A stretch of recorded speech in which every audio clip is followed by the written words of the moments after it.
Well, let me first try to deal with the question with regards to alternative fuels.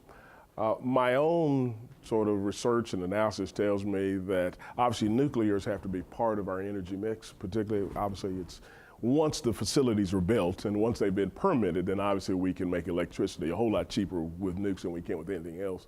Unfortunately, we haven't built one since the 1970s. And I think in large part because nuclear power has sort of lost the PR game.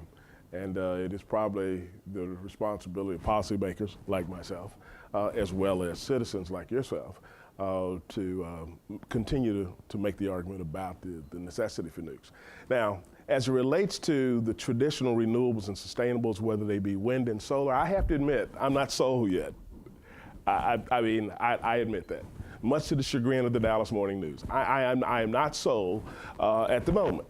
But I do think that in terms of our energy mix, whether it's electricity or transportation, we need to sort of have a cafeteria line where we're going to have a little of everything.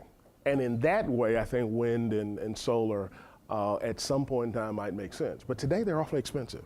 I mean, the capital cost to build and provide us with electricity from wind and solar right now is more expensive than any of the others. And the only reason we're building them in the state is because power generators are required to do so.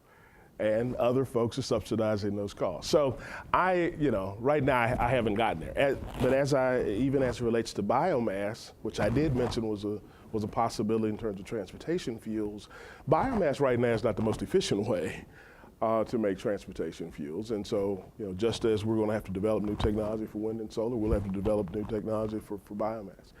As it relates to the question in terms of the role of the commission as a policy making shop, that's what I think we see as, while the Constitution basically sort of drafts us as a regulatory body, I think all three of us recognize sort of the responsibility and the role that we have as policymakers, and that's part of why I'm here. And that's part of what FutureGen is. I mean, that's trying to sort of tell us about the direction, the new direction, or what we perceive to be the direction about where we think we ought to take the state and the country.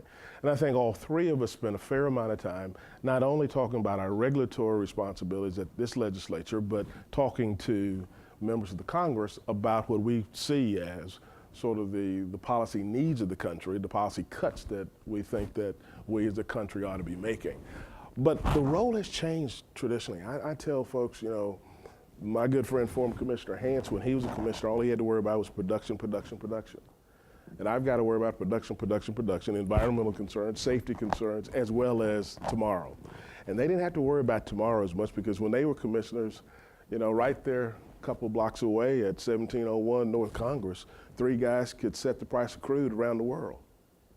That's not the case for today's railroad commissioners. We don't set the price of crude around the world. That's changed. That's changed considerably since the 70s. And so what we've got to do is figure out how to put the state and the country in the best position to respond to prices that are being set around the world. And part of that response is avoiding